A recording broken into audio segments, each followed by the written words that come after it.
Welcome to our channel. We are so glad you found your way here. Let us help you fall asleep. Let's begin with the quiet collapse of Commodore, the fall of the home personal computer firm. Take a slow, deep breath in and release it. Even the tallest towers eventually quiet down. Tonight, we gently explore the empty boardrooms and forgotten ambitions of the past. Your mind is calm, and we are ready to begin.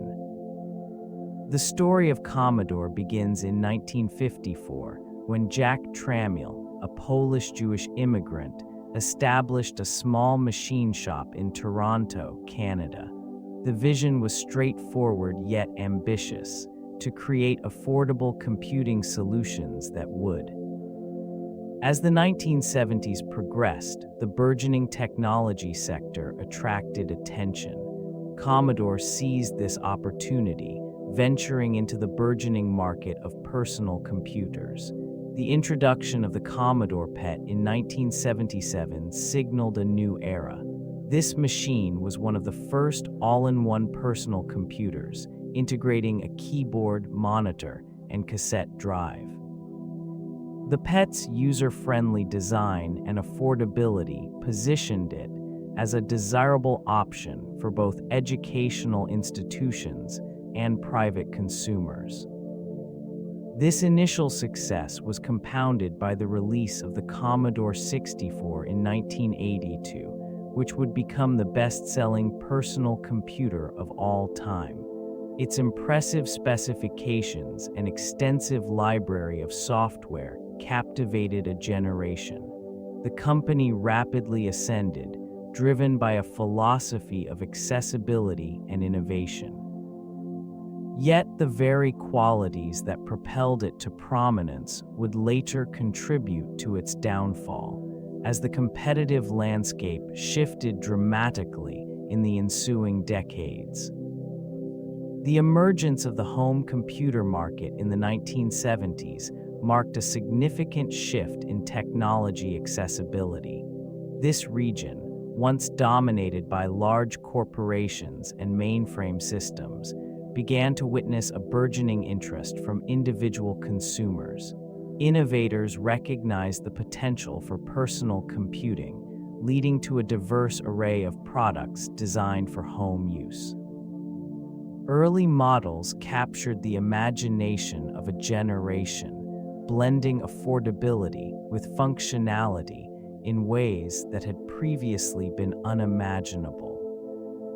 Amidst this burgeoning landscape, a few key players emerged, each vying for a foothold in what would soon become a sprawling market. These developments were characterized by a spirit of experimentation and innovation, as companies sought to harness the power of microprocessors. It became apparent that the capability to compute was not merely a luxury for businesses, but an attainable goal for households across the nation. As demand surged, the excitement surrounding personal computing began to eclipse traditional computing paradigms. Companies began to realize that the potential consumer base extended beyond hobbyists and tech enthusiasts. Families sought to embrace this new technology for education, productivity, and entertainment purposes. This excitement fostered an environment ripe for growth, as the home computer transformed from a niche interest into a ubiquitous presence in everyday life, setting the stage for the industry's future trajectory. Jack Tramiel emerged as a pivotal figure in this burgeoning landscape. A survivor of the Holocaust, his experiences shaped a relentless drive for innovation and success. Initially, Tramiel founded Commodore in 1955, focusing on office equipment, but it was the advent of the home computer that captured his attention and energy. Under his leadership, the company pivoted decisively toward this new frontier, launching the Commodore PET in 1977. This model was among the first to integrate a monitor and keyboard into a single unit, presenting an accessible option for consumers. The introduction of the Commodore 64 in 1982 marked a significant milestone. With its powerful specifications and affordable price, it quickly became a bestseller, captivating families and individuals alike. The strategic pricing and effective marketing campaigns positioned it as a household staple, paving the way for the home computing revolution. Trammell's vision extended beyond mere hardware. He recognized the importance of software ecosystems and user engagement. This foresight allowed Commodore to cultivate a loyal customer base. Yet, the relentless pace of technological advancement would soon present challenges. As competitors emerged with innovative offerings, the company's ability to adapt began to falter. The once vibrant corporation found itself grappling with shifting market dynamics. The success of the Commodore PET marked the beginning of a new era in computing. This innovative machine captured the attention of educators and hobbyists alike, providing a user-friendly interface and an integrated design that appealed to a wide audience. Its release in 1977 positioned it as a pioneer in the burgeoning personal computer market, setting the stage for a transformation in technology. The PET's combination of affordability and functionality allowed it to penetrate educational institutions, where it became a staple in classrooms. With its solid build and intuitive operating system, it facilitated a burgeoning interest in computer literacy among the youth of that time. As students interacted with this early machine, a generation began to envision the possibilities of personal computing. Sales figures soared, illustrating the public's growing acceptance of computers as essential tools rather than mere curiosities. The company effectively capitalized on this momentum, expanding its product line and further innovating within the realm of hardware and software. The PET's success not only bolstered the company's reputation, but also contributed to a wider cultural shift, normalizing the presence of computers in everyday life.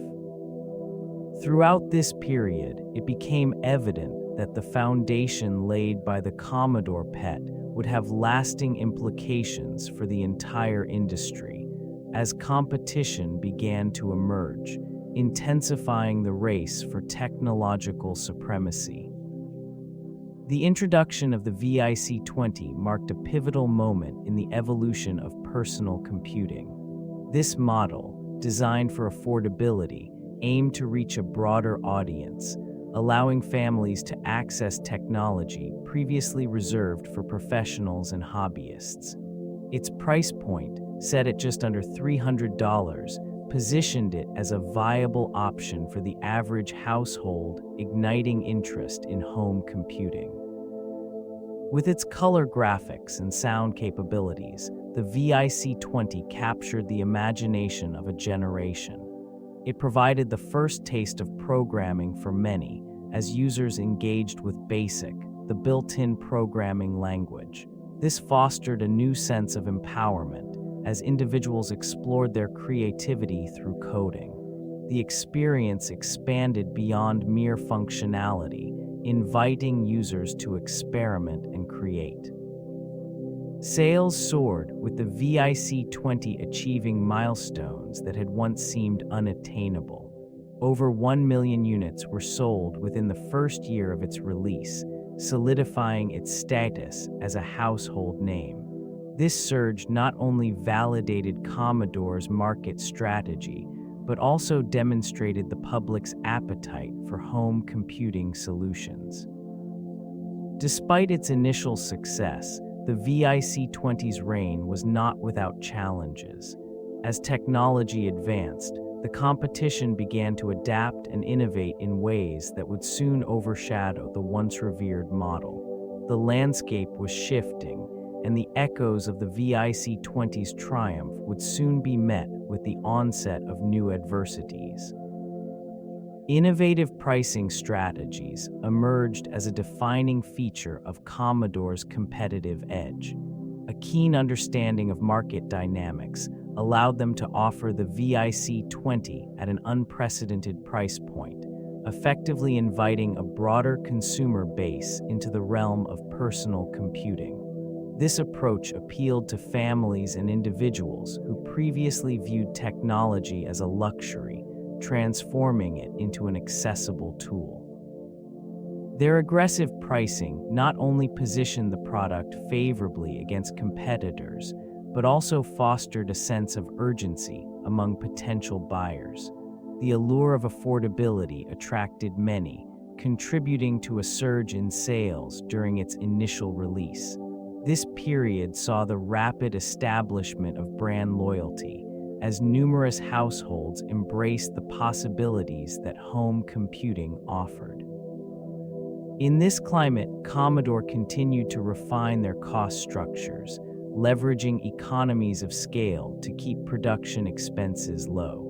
This emphasis on efficiency allowed for further price reductions, enhancing their appeal without sacrificing quality.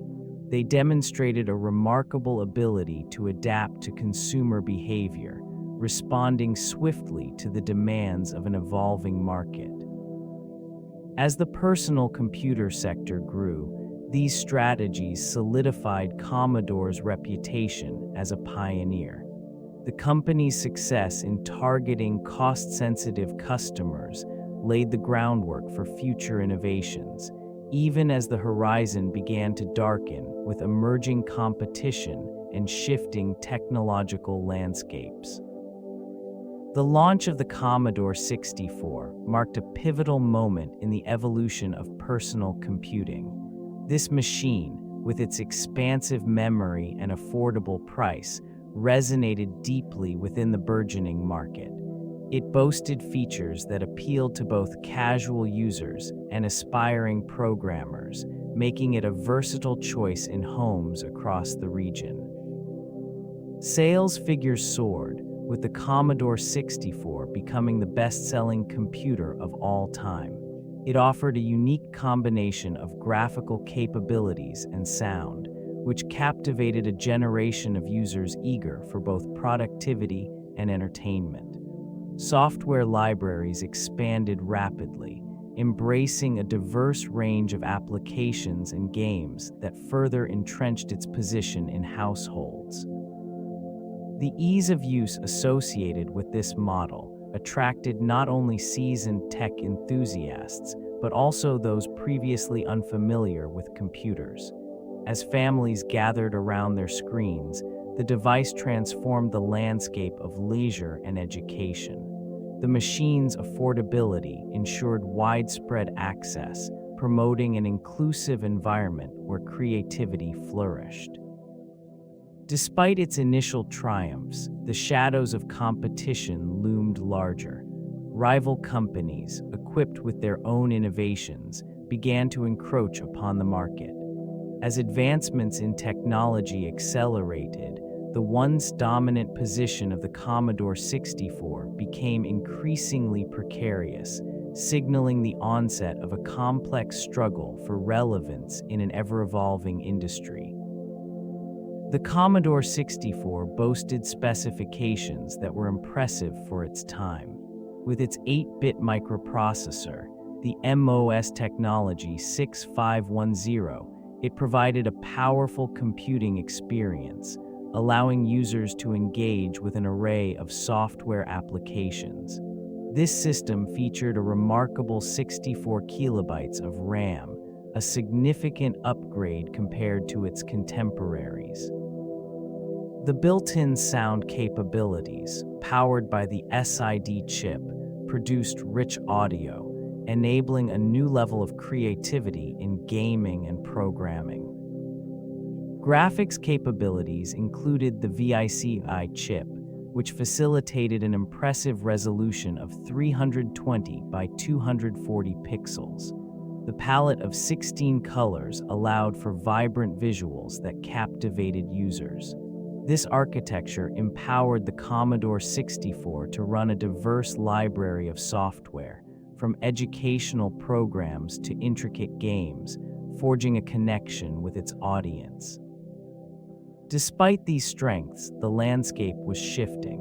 Emerging competitors introduced advanced technologies, including improved processing speeds and enhanced graphics. As the industry pushed boundaries, the Commodore 64 struggled to adapt. Market saturation and a lack of innovation in subsequent models led to a gradual decline in its appeal. The initial allure of this iconic machine began to fade, overshadowed by the relentless march of progress in personal computing. It became clear that even the most celebrated designs could not withstand the test of time indefinitely. The Commodore 64 emerged in 1982, capturing the attention of consumers with its remarkable affordability and expansive capabilities. With sales exceeding 12 million units, it swiftly became the best-selling home computer of its era. An innovative blend of hardware and software facilitated its rapid adoption.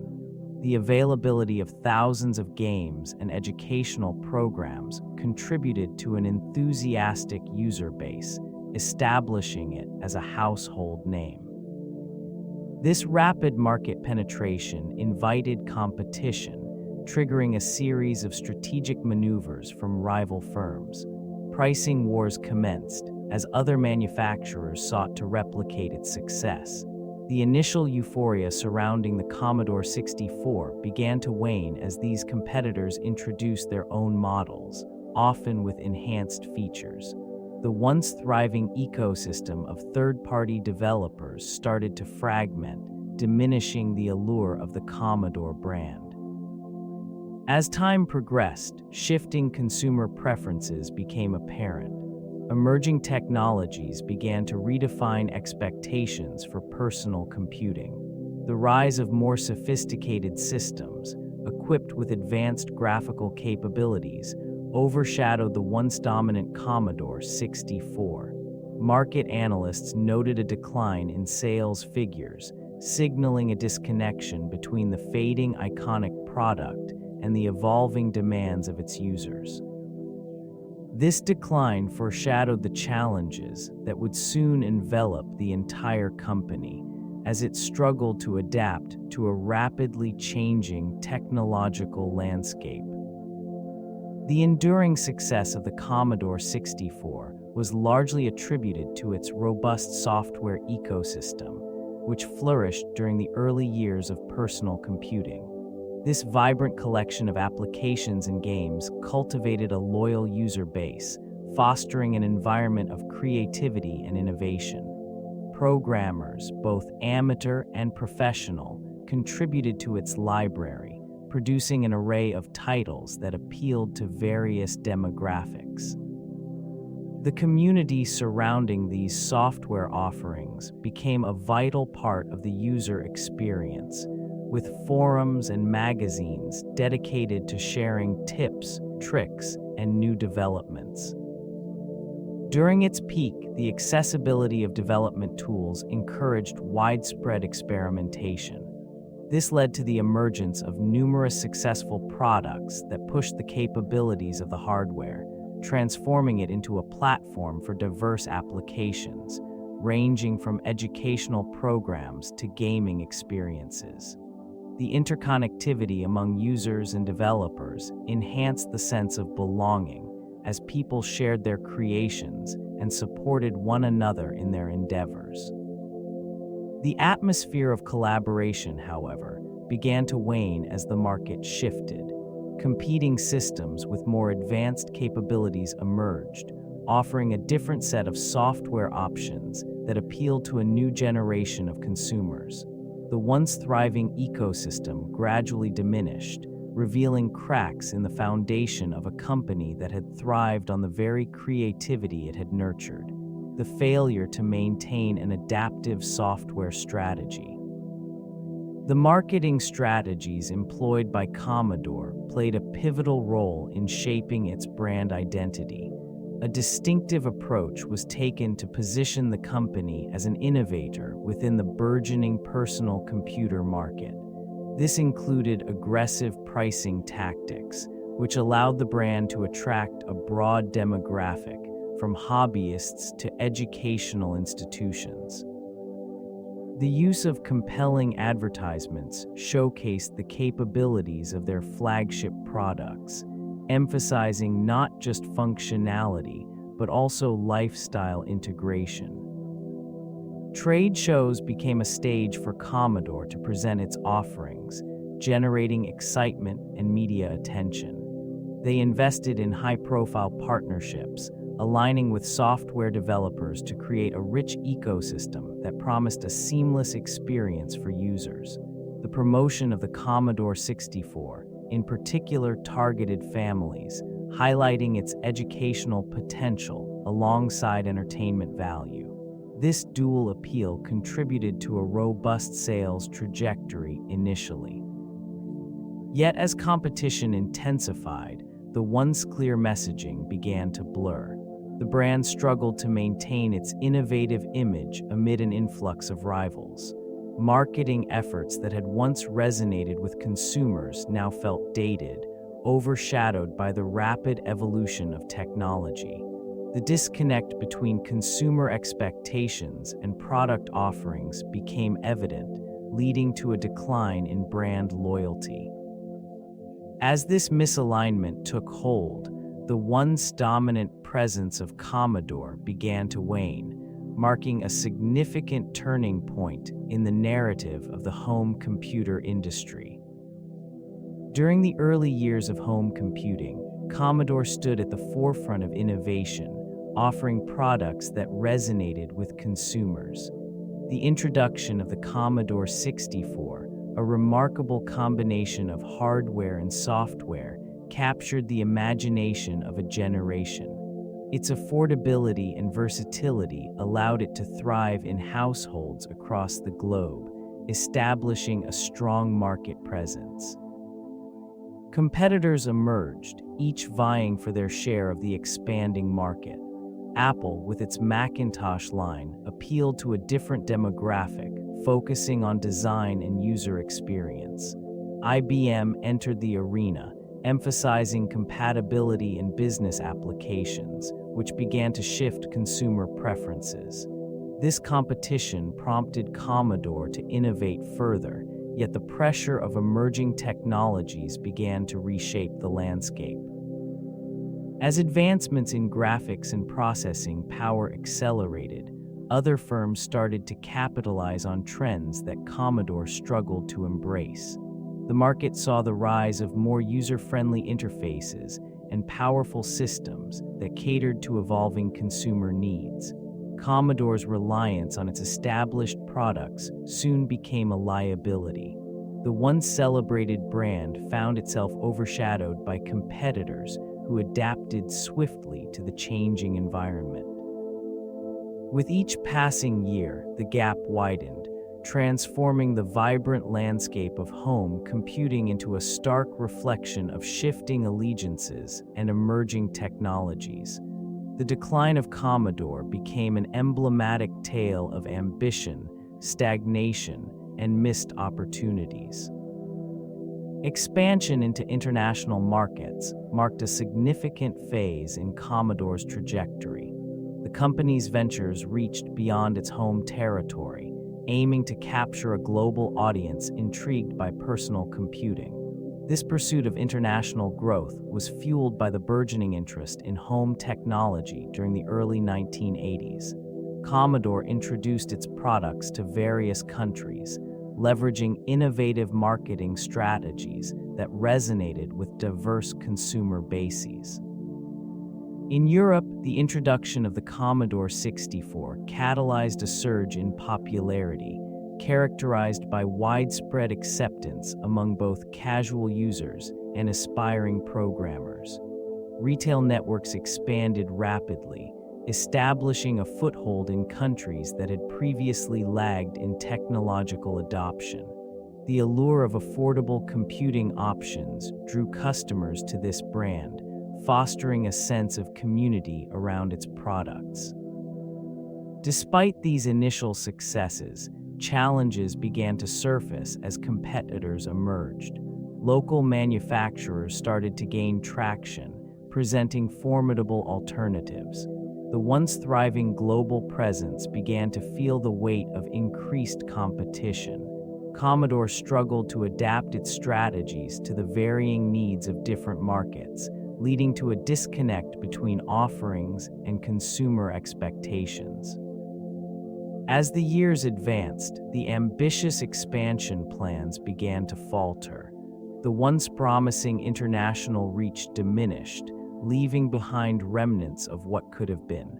The fading company faced mounting pressure from rivals, signaling a turning point in its journey through the technology landscape. User communities emerged as vital components in shaping the trajectory of the fading company. Enthusiasts and hobbyists gathered in forums and local clubs, sharing knowledge and experiences that extended the capabilities of their personal computers. This grassroots movement fostered loyalty, allowing users to explore the untapped potential of their machines. They created software, games, and utilities that filled the gaps left by the company's own offerings. Third-party developers began to recognize the opportunity for profit and innovation within this ecosystem. They produced an array of products that catered to specific user needs, often surpassing the original capabilities of the company's hardware. This burgeoning market, while beneficial for users, posed an existential threat. As external solutions flourished, the company's core software offerings became increasingly obsolete. The relationship between the fading firm and these developers fluctuated. Initially, there was collaboration and support, but as competition intensified, tensions arose. Developers began to question the viability of the company's platforms, leading to a gradual shift in allegiance toward emerging competitors. The once thriving community, which had formed the backbone of the company's success, began to fragment. Enthusiasts sought more robust and innovative solutions elsewhere, diminishing the support that had once buoyed the firm. In this evolving landscape, the fading company found itself increasingly isolated, caught between a vibrant user base and an unyielding market. Innovative peripheral devices played a crucial role in the strategy of the fading company, aiming to expand functionality and enhance user experience. These peripherals, including printers, disk drives, and modems, were designed to complement the home personal computer line. Their introduction signaled an effort to provide consumers with more than just a basic computing experience. These devices allowed users to engage with their systems in new ways, transforming the home computer into a versatile tool for education, productivity, and entertainment. The addition of high-quality graphics and sound capabilities through these peripherals attracted a diverse audience, from gamers to professionals. This appeal was evident in the way software evolved, encouraging developers to create applications that utilize the unique features offered. Despite these advancements, the company struggled to maintain a competitive edge. Price reductions by rivals made it increasingly difficult to sustain profitability. The investment in peripheral technology, while initially promising, did not yield the long-term growth anticipated. Market shifts, particularly the rapid rise of alternative platforms, began to overshadow the innovative efforts. Users began to seek out newer, more adaptable systems, leaving the once celebrated brand standing on the sidelines. The allure of these peripherals faded as consumer preferences shifted, reflecting a broader transition in the technology landscape. The introduction of the Commodore Amiga marked a significant moment in the company's trajectory. Launched in 1985, it presented a new era of multimedia capabilities, featuring advanced graphics and sound that set it apart from its contemporaries. This machine offered users an unparalleled experience, enabling them to engage with digital media in ways previously thought impossible. The innovative architecture of the Amiga attracted a niche market of creative professionals, including graphic designers and musicians, drawn to its cutting-edge capabilities. Early adopters celebrated the Amiga for its multitasking abilities, allowing users to run multiple applications simultaneously. This functionality resonated in a growing market of home computing, where versatility became a key selling point. Its vibrant colors and compelling audio opened doors to a range of creative possibilities. Yet, despite its technological advancements, broader market acceptance remained elusive. Sales figures reflected a stark reality. While initial enthusiasm was high, the Amiga struggled to maintain its momentum. Competing platforms gradually overshadowed it, leading to a decline in public interest. As user adoption waned, it became apparent that the innovations of the Amiga were insufficient to secure Commodore's position in an increasingly competitive landscape. The firm found itself at a crossroads, faced with the challenge of adapting to a rapidly evolving industry. The Amiga introduced advanced multimedia capabilities that distinguished it from competitors. Equipped with a unique architecture, it featured custom chips designed for graphics and audio processing. This enabled it to display high-resolution images and produce rich soundscapes, appealing to creative professionals and gamers alike. While other systems struggled with basic graphics, this platform offered a depth of color and detail that was unprecedented. It was the versatility of its operating system that allowed for seamless multitasking, a feature that empowered users to run various applications simultaneously. This functionality attracted a niche market focused on video editing and graphic design, industries that thrived on the technological edge provided by this machine. Despite its innovations, the firm faced challenges in marketing and distribution. Competing giants managed to overshadow the Amiga's capabilities through aggressive advertising and more extensive retail presence. This disconnect between product excellence and public perception hindered growth. As the digital landscape shifted towards personal computing dominance, the allure of this machine began to fade. The evolving market demanded adaptations that the firm struggled to implement in a timely manner. Decisions taken in the boardroom did not align with the rapid changes in consumer expectations, leading to a gradual erosion of market share. The once promising platform became a relic of its time, overshadowed by faster-moving competitors.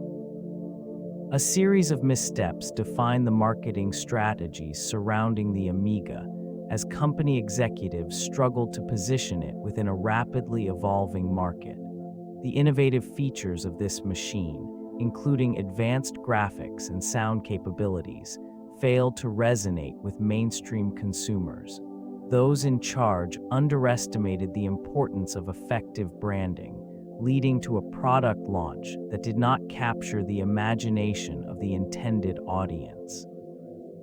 Confusion often surrounded the messaging, as the Amiga was marketed as both a gaming console and a professional workstation. This dual identity diluted its appeal. Potential users were left uncertain about the primary purpose of the machine. The decision to target multiple demographics without a clear focus resulted in a fragmented marketing approach, which only compounded the challenges faced by the fading company. Competitors with their streamlined branding and targeted advertising efforts quickly gained traction. The absence of a cohesive narrative surrounding the Amiga left it vulnerable, lost amid a sea of options. Retail exposure was limited, further hindering its potential reach. The retail landscape, dominated by flashier competitors, provided little room for the Amiga to thrive. With dwindling consumer interest, the once celebrated innovation became an afterthought. The failures of branding and marketing contributed significantly to the decline of Commodore, marking an important lesson in the history of technology. The Commodore Amiga emerged as a beacon of innovation, introducing a new era in gaming and multimedia. Its advanced graphics and sound capabilities set it apart from competitors in the home computer market. This system enabled users to experience vibrant visuals and rich audio, transforming the interaction between player and game. Titles such as Shadow of the Beast and Another World showcased these capabilities, drawing both gamers and developers into its orbit. The Amiga's versatility extended beyond gaming. It offered a platform for multimedia applications, allowing users to create and edit video and audio content with unprecedented ease.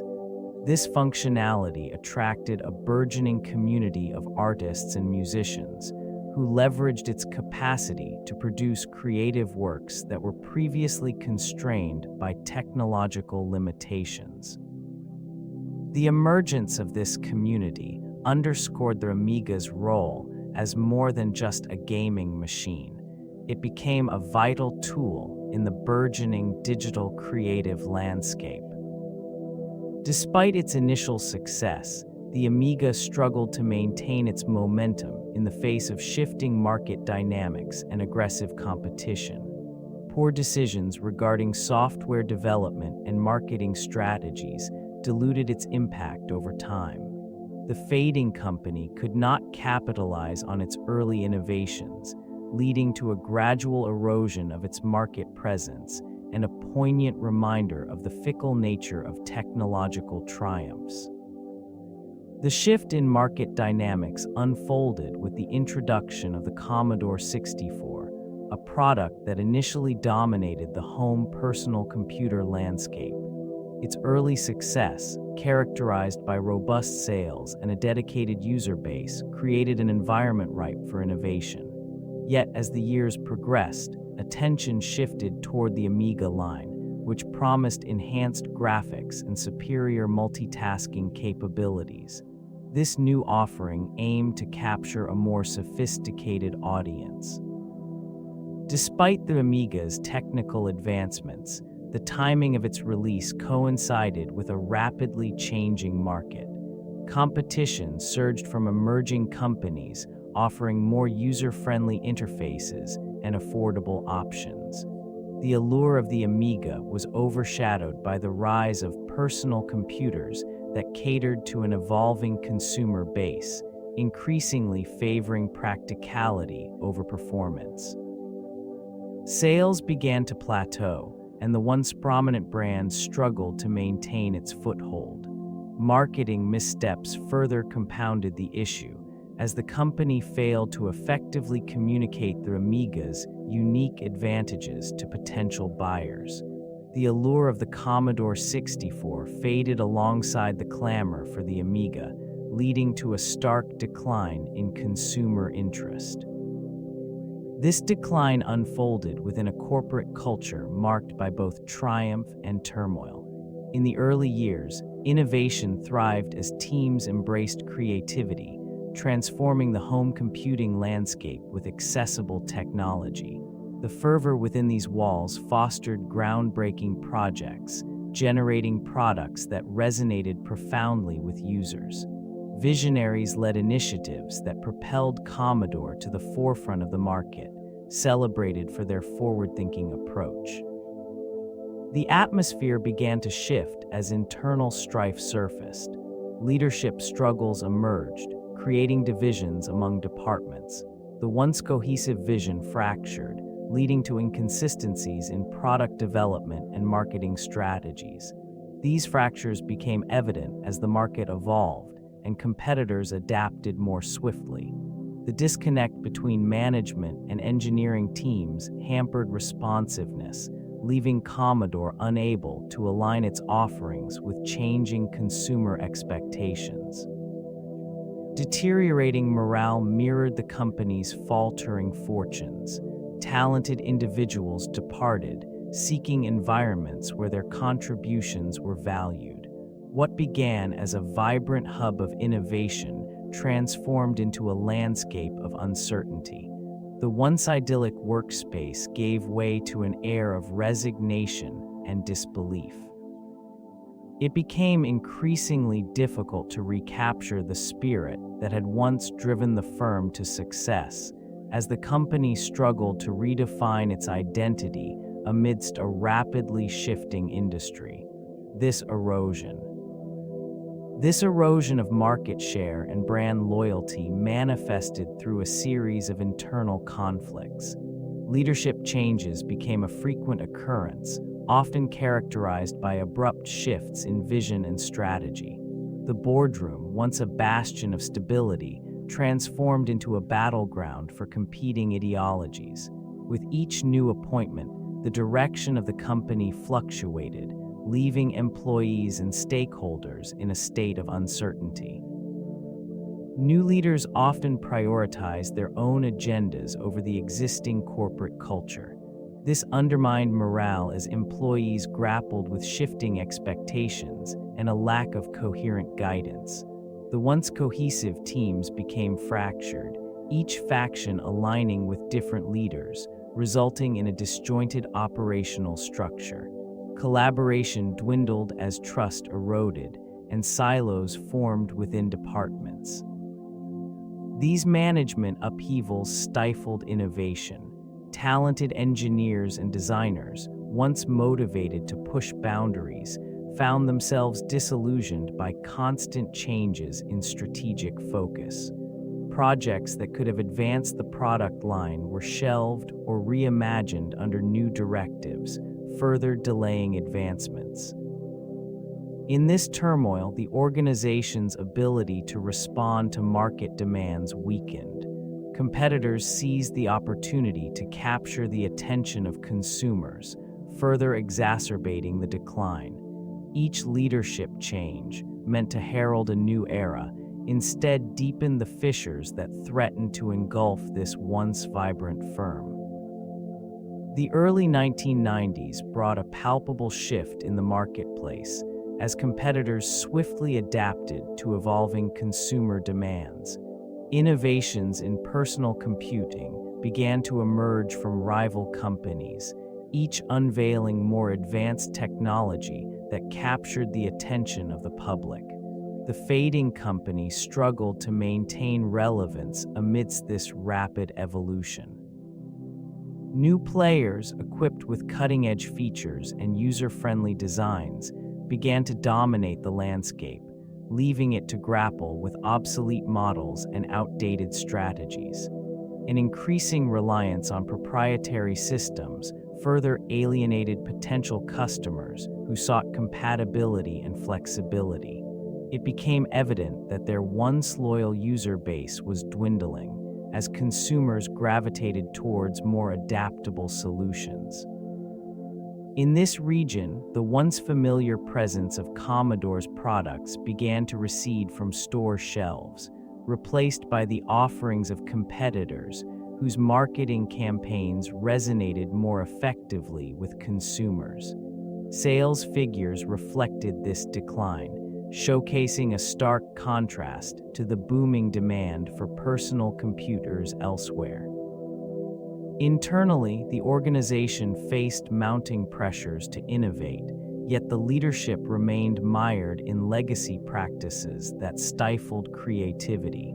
The reluctance to pivot away from established norms resulted in a stagnating product line, which the emergence of IBM-compatible personal computers marked a significant shift in the competitive landscape.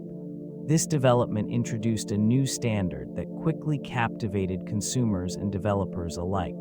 The architecture of these machines fostered an ecosystem ripe for innovation, allowing various companies to create compatible hardware and software.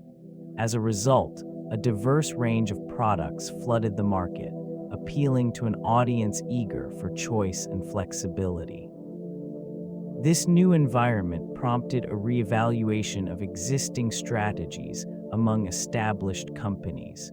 They found themselves grappling with the realization that their proprietary systems were becoming increasingly irrelevant. The allure of lower-cost, IBM-compatible options began to draw customers away, highlighting significant vulnerabilities in their business models. Sales figures dwindled as consumers opted for machines that offered not only better performance, but also a broader selection of applications. The gradual decline of market share became evident, signaling a pivotal moment for many once prominent firms. In response, attempts to adapt emerged, but they often fell short. The development of new products struggled to keep pace with the rapid advancements seen in the IBM-compatible sector. This inability to effectively compete led to an ongoing erosion of brand loyalty. The landscape of personal computing had transformed, leaving behind the fading remnants of earlier ambitions in the shadows. The early vision of software innovation, once held by Commodore, began to unravel as competing firms seized the evolving needs of the market. An initial emphasis on in-house development gave way to a lack of foresight regarding third-party partnerships. Their approach to software was marked by a reluctance to embrace emerging trends, leaving them in a precarious position as competitors flourished. While rival companies cultivated vibrant ecosystems of applications and games, Commodore's limited offerings failed to capture the attention of consumers. The absence of robust software support hindered the appeal of their flagship products. This disconnection created a stark contrast with competitors whose platforms were enriched by diverse, engaging content. The decision to prioritize hardware manufacturing over software development revealed a critical misjudgment. In a time when user experience hinged on dynamic applications, it became evident that the home personal computer firm had underestimated the importance of a comprehensive software library.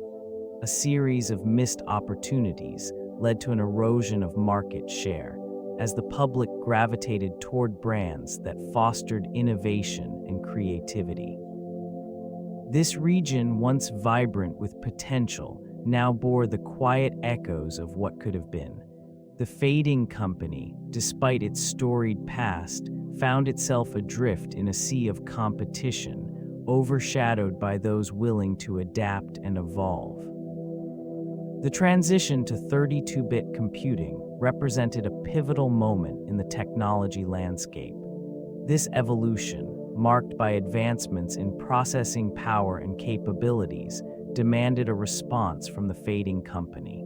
Initially, it attempted to embrace this shift with the introduction of the Amiga line, which showcased enhanced graphics and sound. The allure of this new technology was evident, drawing interest from both consumers and developers alike. Despite this initial enthusiasm, execution faltered. The organization struggled to market the Amiga effectively, leaving many potential users unaware of its capabilities. Competitors such as Apple and IBM capitalized on their robust marketing strategies, establishing strong footholds in the market. They communicated clarity and innovation, while the fading company's messaging appeared muddled and inconsistent. As the industry shifted toward the 32-bit standard, it became clear that the Amiga was not positioned for the future.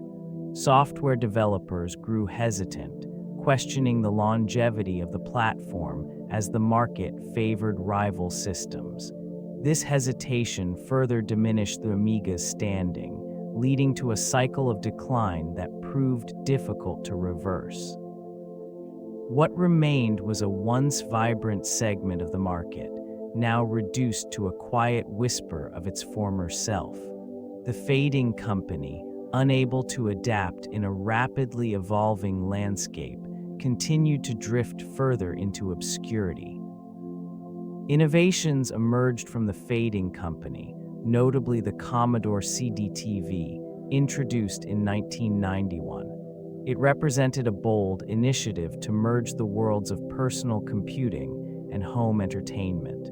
This device featured a compact disk drive designed to play multimedia content, positioning itself as a multifunctional platform for both gaming and educational software. Initial excitement surrounded the CDTV as it promised to revolutionize the home experience. The allure of interactive media captured the interest of consumers who yearned for a new form of entertainment. Marketing campaigns touted the device's capabilities, suggesting it could become the heart of any living room. Sales, however, did not meet the high expectations set by the ambitious launch. The price point remained a significant barrier for potential buyers, limiting access to a broader audience. The user interface, while innovative, proved confusing to many, which inhibited widespread adoption. Reviews highlighted a lack of compelling software at launch, resulting in a lukewarm reception from the press and consumers alike. As the marketplace shifted towards more established gaming consoles and personal computers with advanced capabilities, the CDTV's unique proposition faltered.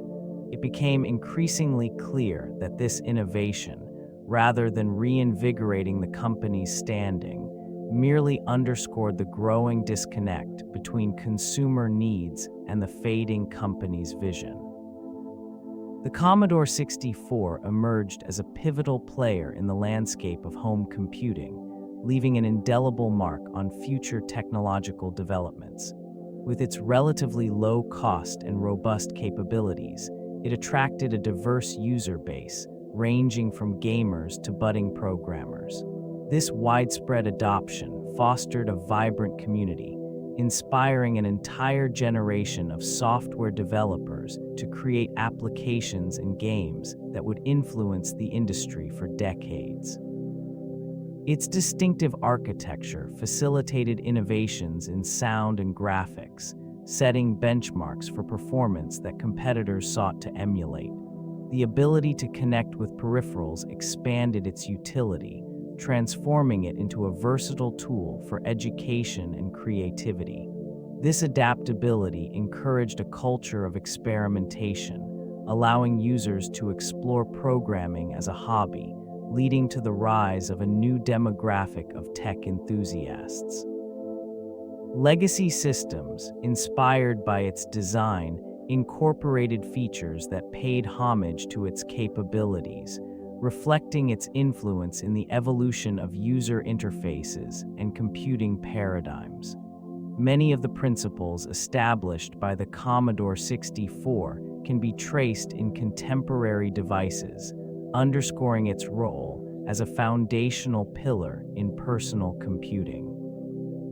This recognition of its contributions remains a quiet testament to the lasting impact of a system that once held promise, even as the company itself faded from prominence. Financial statements reveal a gradual decline in health as the figures paint a stark picture of the company's struggles. Revenues that once soared with the popularity of personal computers began to dwindle, reflecting a market increasingly saturated and competitive. The balance sheets exhibited signs of strain, with liabilities creeping higher, overshadowing dwindling assets. Cash flow became a pressing concern as operational costs outpaced income and the company struggled to maintain liquidity. Inventory levels swelled, indicating overproduction and a failure to adapt to shifting consumer preferences. Unsold stock accumulated, representing both a financial burden and a physical reminder of past successes. Research and development expenditures, once a hallmark of innovation, became a double-edged sword, consuming resources without yielding proportional returns. In the boardrooms, discussions grew somber as decisions about cost-cutting measures and layoffs unfolded. The workforce, once a vibrant community of creators and engineers, faced uncertainty. As the company sought external financing, the increasing interest rates further burdened its balance sheets, complicating recovery efforts. The once celebrated brand struggled to maintain market relevance, leading to a continued erosion of consumer confidence. With each passing quarter, the financial landscape reflected a deeper entrenchment in decline, revealing the stark reality of a company that had once defined an era but was now grappling with the harsh realities of a changing technological world. The economic environment of the 1990s presented formidable challenges.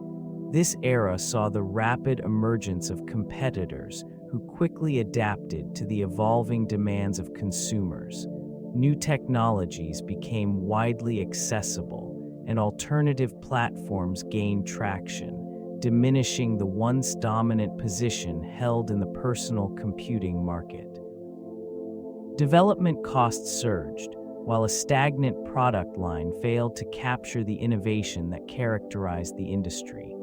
It became clear that the landscape was no longer favorable.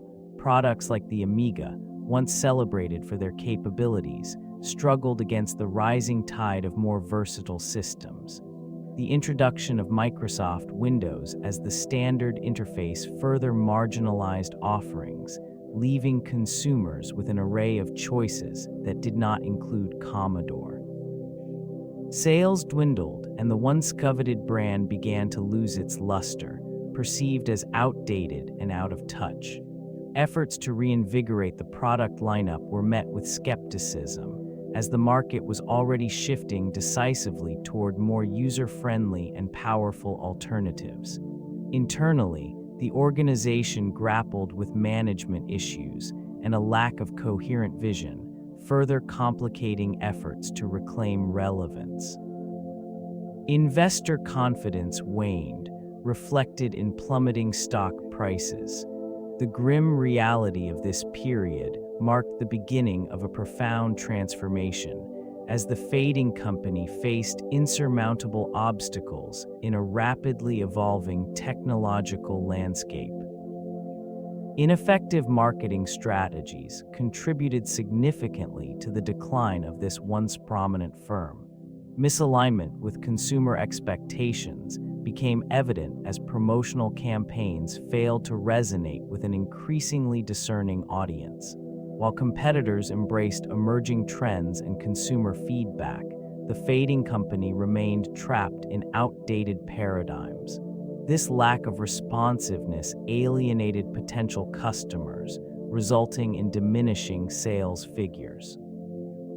In an era where personal computers began to infiltrate households, the marketing approach adopted by this firm did not adequately convey the advantages of its products. Messages often lacked clarity, leaving consumers uncertain about the unique benefits of their offerings. Desperation led to misguided efforts, such as excessive focus on technical specifications over user experience, which only further obscured the value proposition. Additionally, the decision to rely heavily on price-cutting tactics undermined brand perception. Rather than fostering loyalty and trust, this strategy created an image of desperation, signaling to consumers a lack of confidence in product quality. Compounding these issues was a failure to establish a cohesive brand identity, leading to confusion in the market. While the competition leveraged innovative marketing techniques to capture attention, the fading firm remained stagnant. The consequences of these poor choices rippled through the organization. Diminished confidence permeated the corridors as leadership grappled with the fallout of poor choices. attempts at diversification emerged from a desperate need to reclaim market relevance. This endeavor began with the introduction of new products aimed at capturing emerging markets. In the early 1980s, the company ventured into the gaming console space, launching the Commodore 64 home computer, which promised to blend gaming with computing. Initial enthusiasm surged, yet the allure quickly waned as competition intensified. An ill-fated collaboration with external developers produced software that failed to resonate with consumers. Disjointed marketing strategies compounded the issue, leading to a fragmented identity that confused potential buyers. The once celebrated brand found itself overshadowed by competitors who grasped the evolving landscape of technology. As attempts to penetrate the education sector faltered, it became clear that a cohesive strategy remained elusive. Investment in ambitious projects, such as the Commodore Amiga, aimed to redefine multimedia computing. Despite technical innovation, the lack of coherent messaging resulted in failed consumer adoption. The disconnect between product capabilities and market needs widened, further eroding its position. This cycle of miscalculated ambitions and inadequate execution left the company vulnerable, its once prominent legacy diminished in the wake of missteps. The decline redefined the landscape of personal computing, marking the end of an era. The final ventures into product innovation reflected the fading hope of resurgence. The Commodore 65 emerged as a promising model, aimed at bridging the gap between the old and the new. Features boasted an upgraded graphical interface and enhanced capabilities, yet the anticipation surrounding its release was overshadowed by mounting financial instability. This region, once bustling with enthusiasm, now lingered in uncertainty. Competing products launched during this period further complicated the landscape. The Commodore Amiga series, particularly the Amiga 1, showcased advanced multimedia potential, yet failed to capture significant market share amidst fierce competition. It struggled to connect with consumers who were increasingly lured by the allure of rival brands. The once loyal customer base began to wane, seeking alternatives that better aligned with evolving technological demands. Amidst these challenges, marketing efforts became increasingly frantic, attempting to recapture the attention of a disinterested public. Promotions for the Commodore 65 often fell flat as the excitement once associated with the brand diminished. With each passing announcement, it became evident that these products, instead of heralding a new chapter, merely signaled the closing of an important one. The final launches represented not just technological advancements, but a poignant reminder of a once vibrant company that had lost its footing in a rapidly shifting market. Each release echoed the echoes of its storied past, now slowly fading into memory. The allure of innovation diminished as financial pressures began to mount.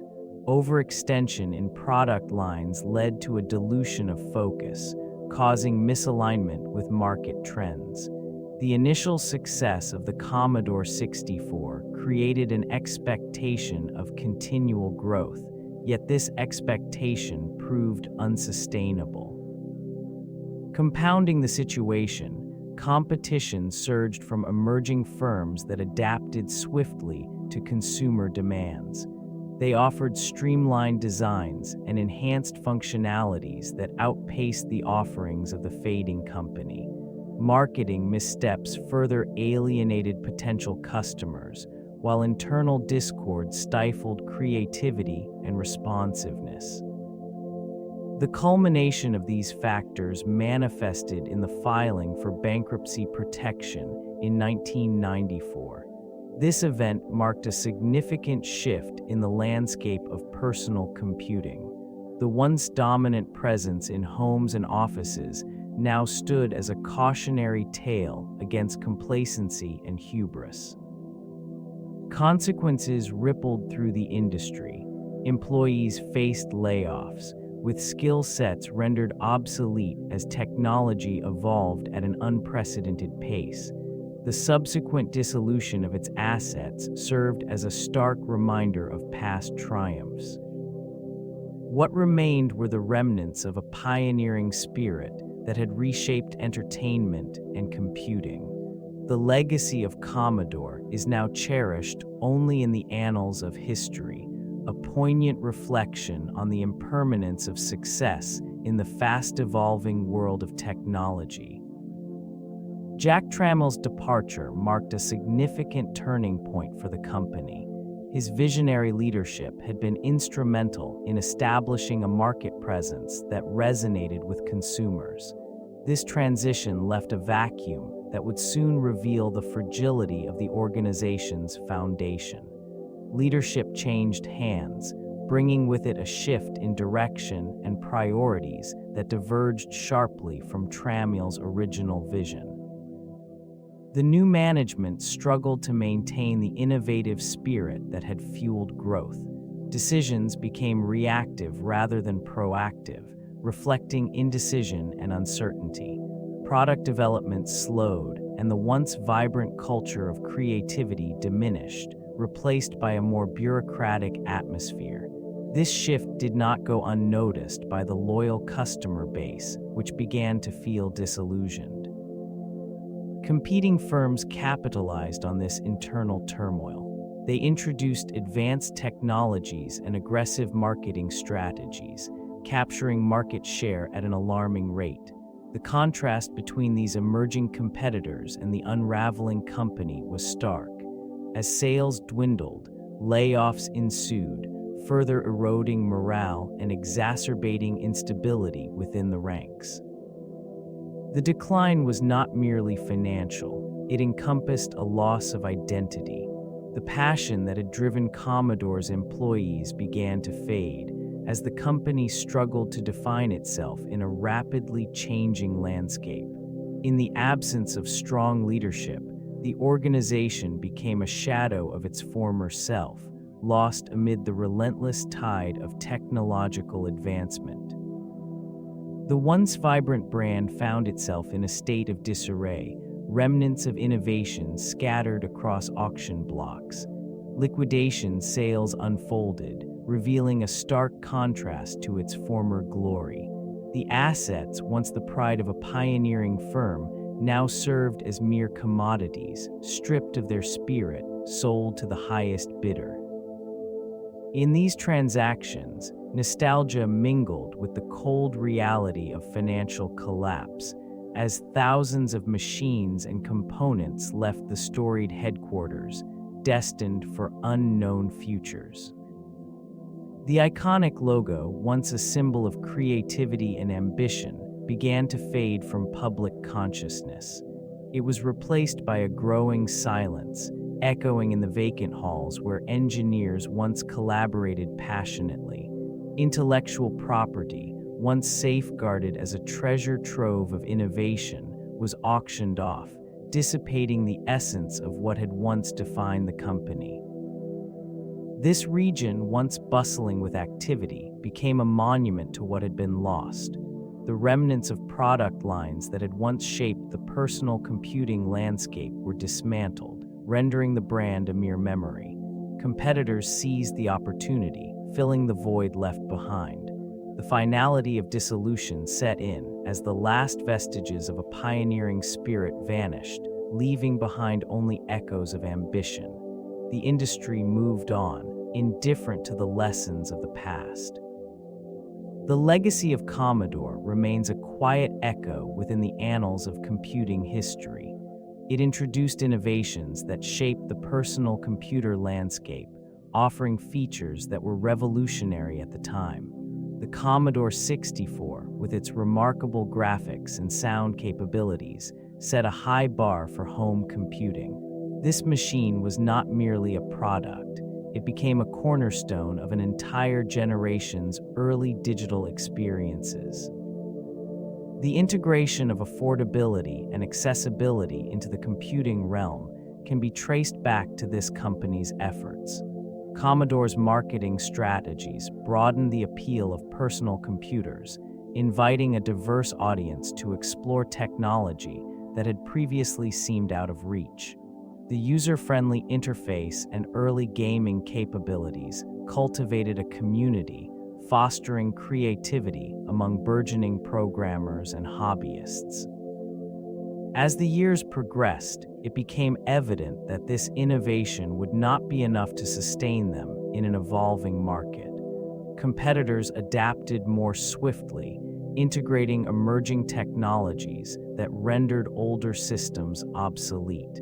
The fading company struggled to maintain its relevance amid shifting demands and rapidly advancing capabilities in computing.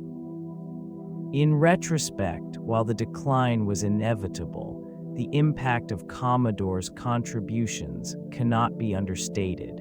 Its pioneering efforts laid the groundwork for the personal computing revolution, influencing countless future developments in the industry. The influence of Commodore on modern home computing extends far beyond its initial innovations. The introduction of the Commodore 64 not only shaped user expectations, but also set a benchmark for affordability and accessibility in technology. This machine became a household name, fostering a generation of programmers and enthusiasts who would later contribute significantly to the digital landscape.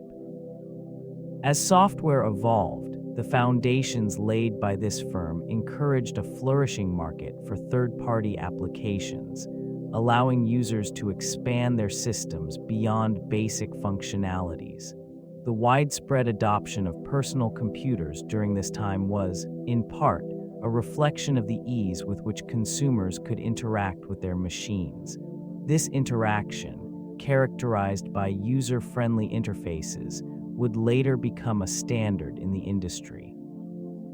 In this region of technological growth, the legacy of Commodore can be seen in the emphasis on community-driven support and the sharing of knowledge among users.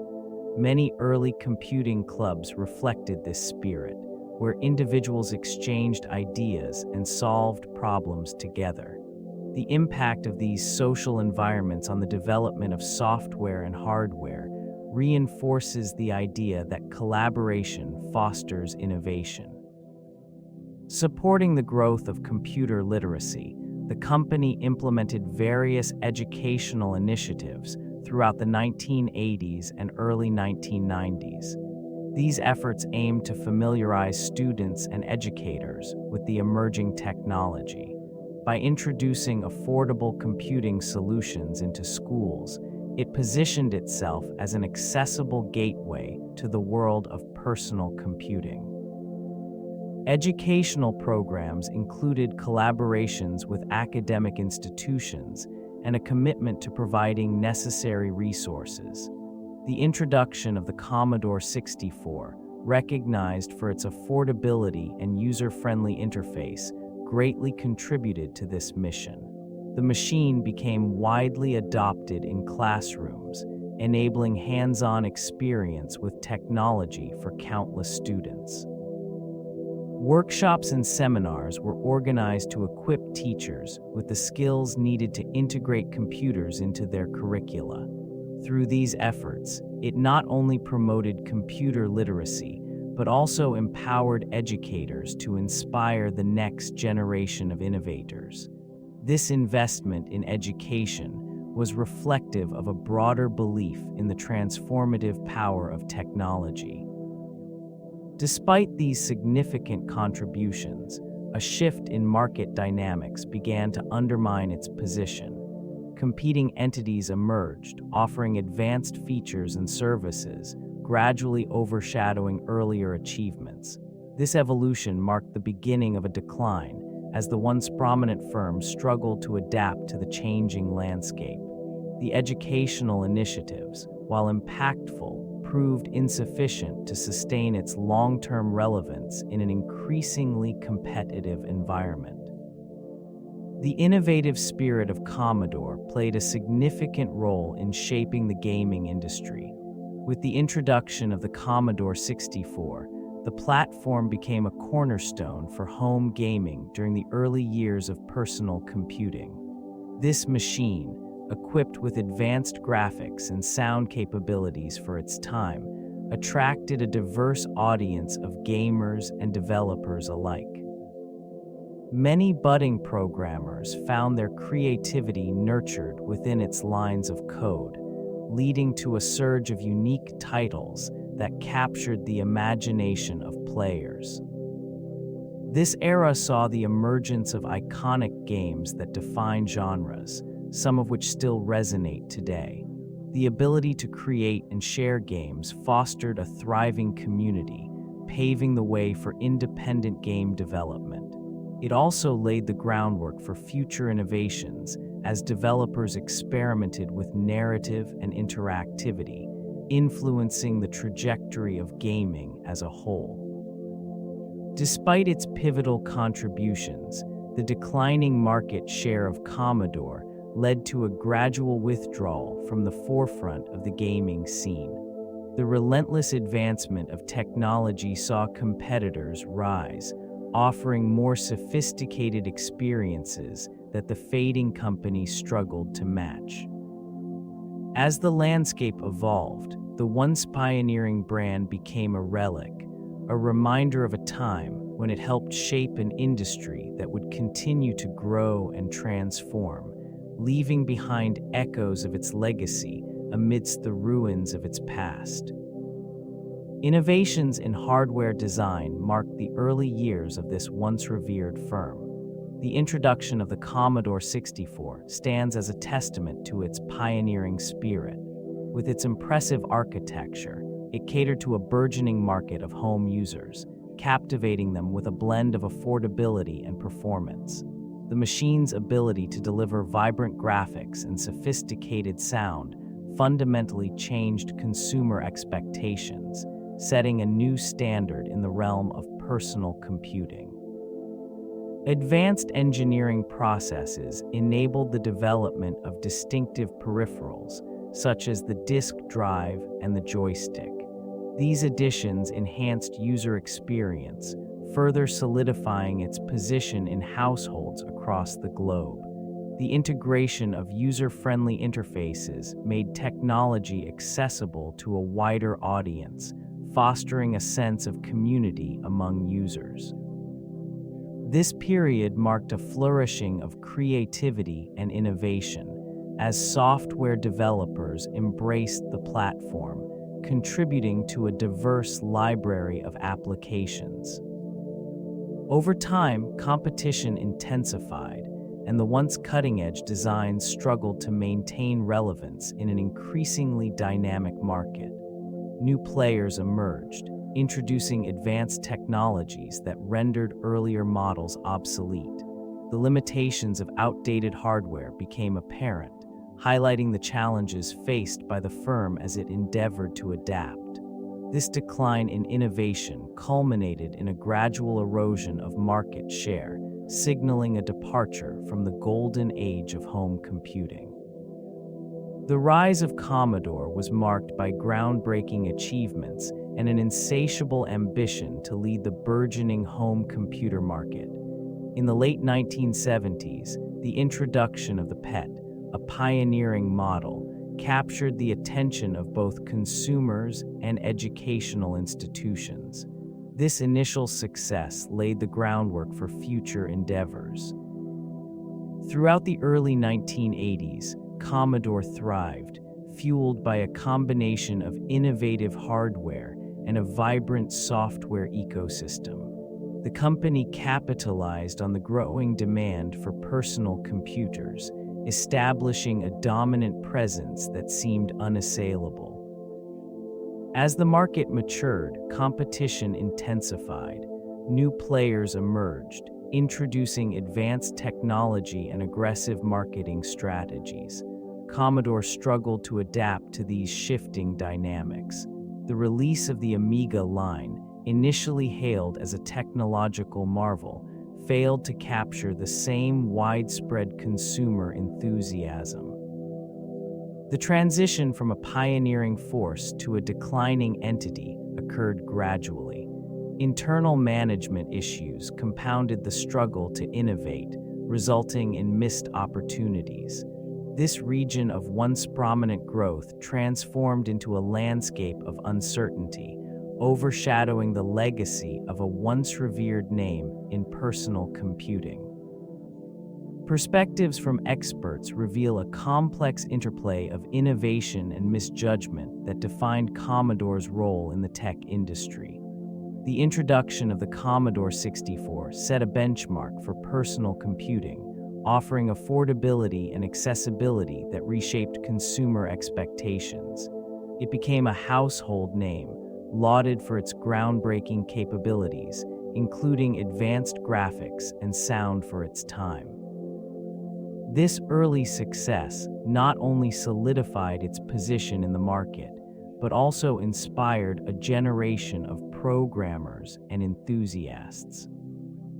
Yet as the industry evolved, a series of strategic missteps began to emerge. Experts note that the company struggled to adapt to rapid technological advancements and shifting consumer preferences. The failure to transition effectively from hardware to software and services contributed significantly to its decline. The once innovative spirit faltered under the weight of competition as rivals introduced more versatile and user-friendly systems.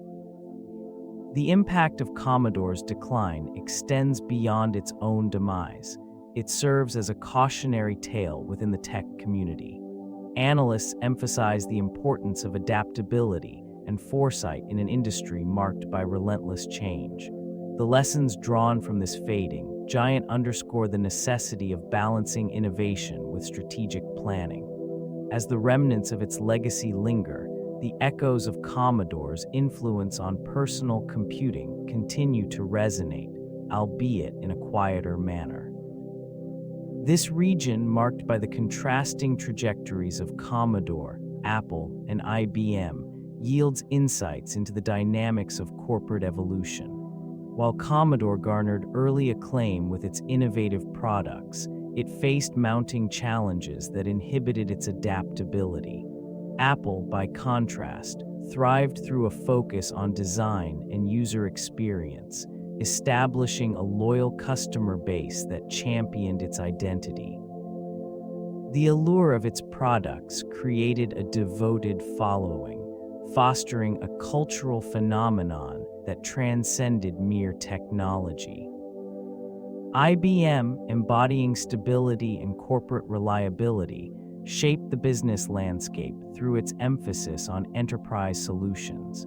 In contrast to Commodore's consumer-oriented approach, IBM prioritized the needs of businesses, crafting systems that integrated seamlessly into corporate infrastructures. This strategy fortified its position as a leader in the industry, allowing it to navigate market fluctuations with relative ease.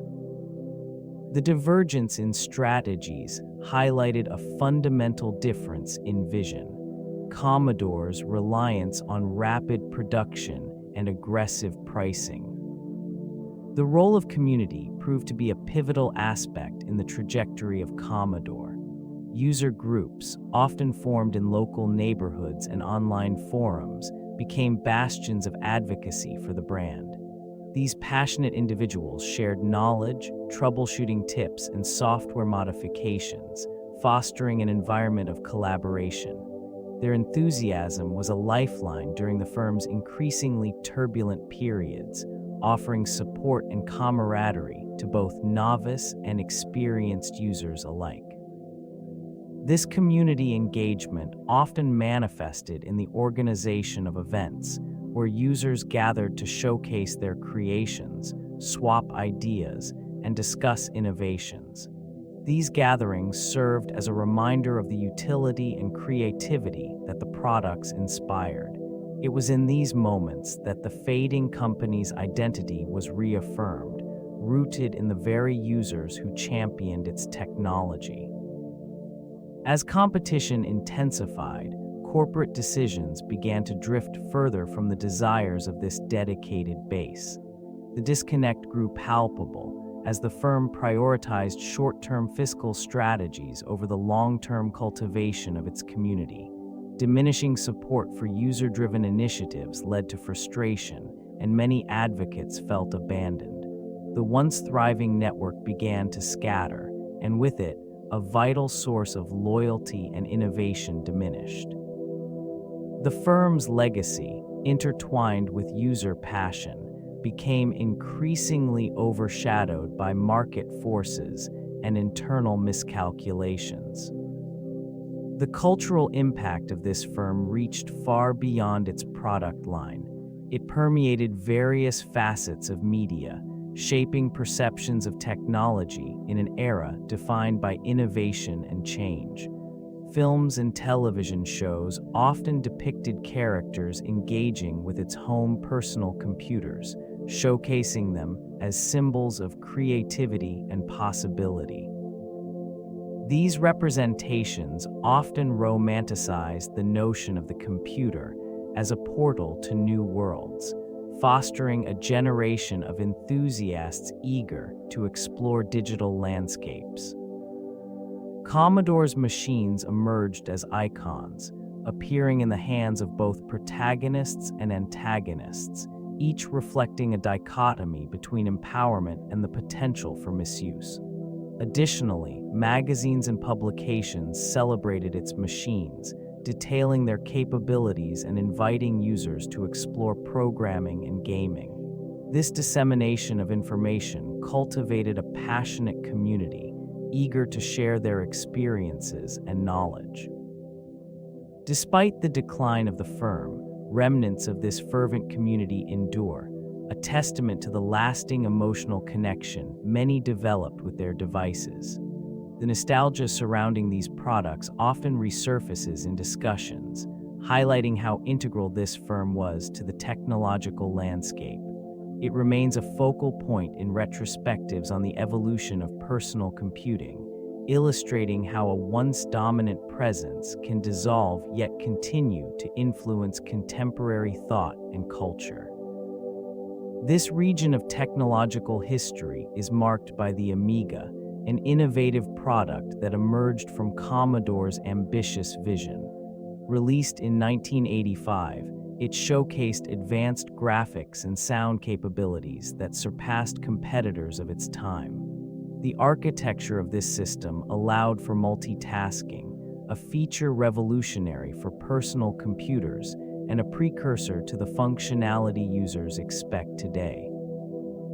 Engineers designed the Amiga to cater not just to gamers, but also to creative professionals.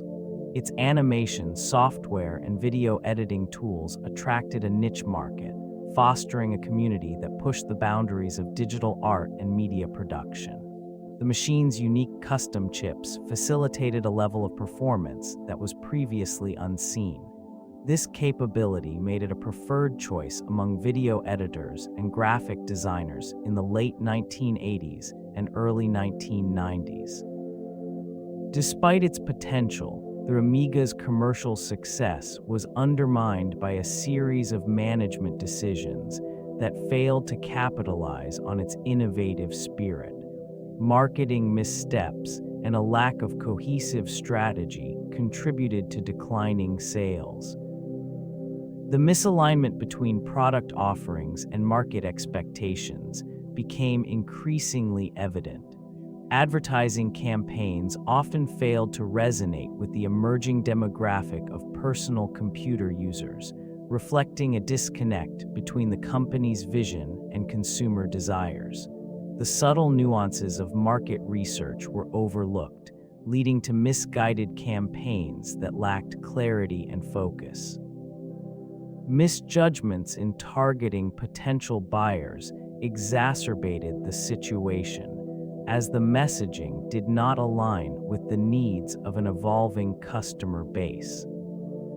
This region witnessed competitors refining their marketing approaches, leveraging insights into user behavior and adapting their messaging. The fading company, in contrast, held steadfast to outdated promotional strategies, believing that past successes would prevail in a changing landscape. The reliance on nostalgia for earlier models overshadowed the introduction of innovative products, leaving consumers confused about the brand's future direction. The absence of a cohesive narrative left a void. Time passed, and the once vibrant presence of Commodore dulled under the weight of its strategic miscalculations. Lessons learned from these marketing tactics underscore the importance of adaptability, responsiveness, and understanding consumer psychology. Navigating the complexities of a rapidly advancing technology sector requires a keen awareness of market dynamics, a principle that remained unheeded.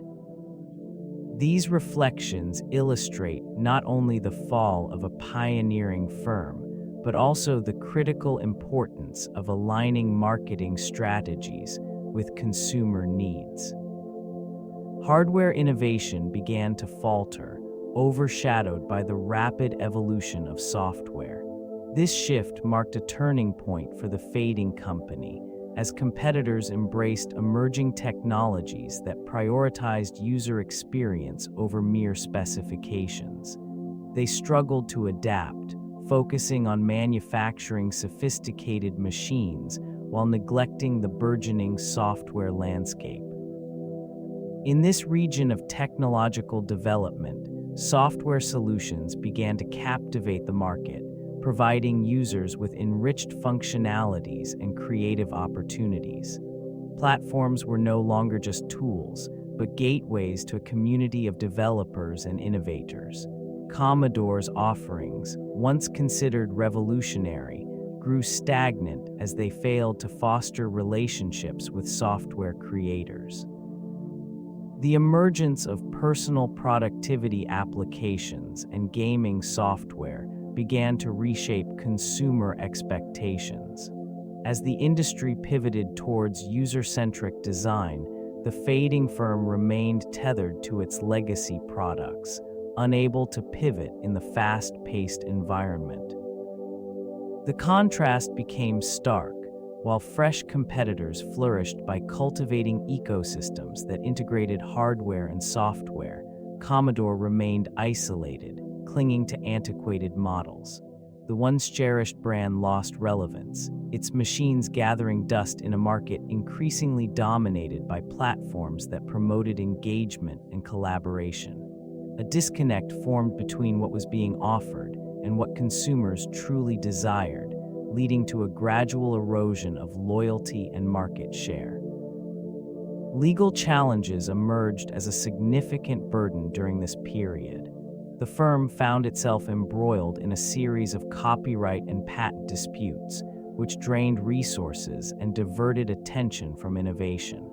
Competitors, eager to protect their own interests, launched accusations aimed at undermining its credibility.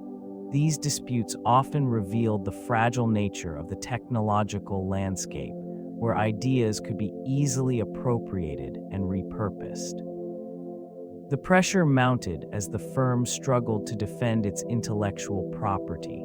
Legal fees accumulated, and the lengthy court battles diverted valuable time and energy from developing new products. Internal teams became preoccupied with litigation instead of focusing on the evolving needs of the marketplace. This shift in priorities resulted in missed opportunities for expansion and adaptation. As the legal landscape continued to shift, it became increasingly clear that these battles were more than just a series of courtroom skirmishes. They symbolized a broader struggle within the industry, highlighting how rapidly changing technologies could render patents obsolete. The firm's once strong foundations began to show signs of strain as legal outcomes impacted public perception and investor confidence. In this climate of uncertainty, innovation faltered. The once reliable reputation began to erode, leaving behind a legacy marred by struggles that overshadowed the pioneering spirit of the early years. The very essence of what had made it a leader was now at risk of being lost amid unresolved disputes. The final years brought attempts to revive a once dominant brand. Leadership shifted frequently, each new figure bringing a different vision yet struggling to regain the confidence of consumers. Products were launched with great fanfare, yet the response was often tepid. This region of the tech market was becoming increasingly competitive, with rivals introducing innovations that drew attention away from the fading company. Marketing campaigns attempted to reconnect with a loyal customer base, reflecting nostalgia for the heyday of the Commodore 64. They celebrated the past, yet failed to articulate a compelling future. The enthusiasm of former users could not mask the reality of outdated technology and lackluster performance. New models emerged, each bearing the weight of expectation, yet without the necessary integration of modern advancements. They were met with disappointment, as the user experience did not align with contemporary standards. Retail shelves remained stocked with products that, while still embodying the brand's legacy, lacked the innovation required to capture consumer interest. Investment dwindled as stakeholders grew anxious. With each quarter, financial reports revealed declining sales figures. The once vibrant community of developers and enthusiasts began to dissolve. In these final years, the effort to restore the brand became increasingly overshadowed by the realities of a shifting market landscape. The fading company witnessed a decline that echoed through the corridors of technology and innovation. Once revered for its pioneering spirit, it became a symbol of a bygone era, a reminder of the rapid pace of change that reshaped consumer expectations. As the competition surged forward, new players emerged with fresh ideas and cutting-edge technology, leaving it to grapple with the remnants of its former glory. Despite the mounting challenges, the legacy of Commodore remained imprinted in the memories of enthusiasts and industry veterans. The innovative designs and user-friendly interfaces captivated a generation, introducing them to the world of computing. In homes across the globe, its machines served as gateways to new possibilities, fostering creativity and engagement in ways that were previously unimaginable. This region, once bustling with the excitement of new releases and technological advancements, now stood quiet, marked by the absence of innovation. The once vibrant logo faded from storefronts and advertisements, a stark contrast to the vibrant community it had cultivated. In the wake of decline, it became evident that the essence of Commodore would persist in the hearts of those who experienced its impact firsthand. The lessons learned and memories created would linger, solidifying its place in the annals of technological history as an enduring testament to the ever-evolving landscape of personal computing. Strategic collaborations were once deemed pivotal in shaping the trajectory of Commodore. These alliances promised shared innovations and expanded market reach, yet the outcomes often fell short of expectations. Numerous joint ventures, intended to leverage complementary strengths, frequently resulted in misaligned visions and conflicting operational priorities. An attempt to partner with various software developers revealed underlying tensions. The software ecosystem, crucial for maintaining consumer interest, suffered from inconsistent support. Titles that could have propelled the company into new markets were often delayed or inadequately optimized, leading to consumer dissatisfaction.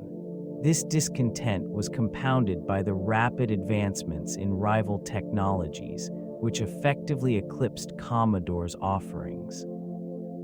In the hardware sector, collaborations with peripheral manufacturers also yielded mixed results. While some partnerships produced innovative accessories, others stagnated, leaving customers with limited options for enhancing their systems.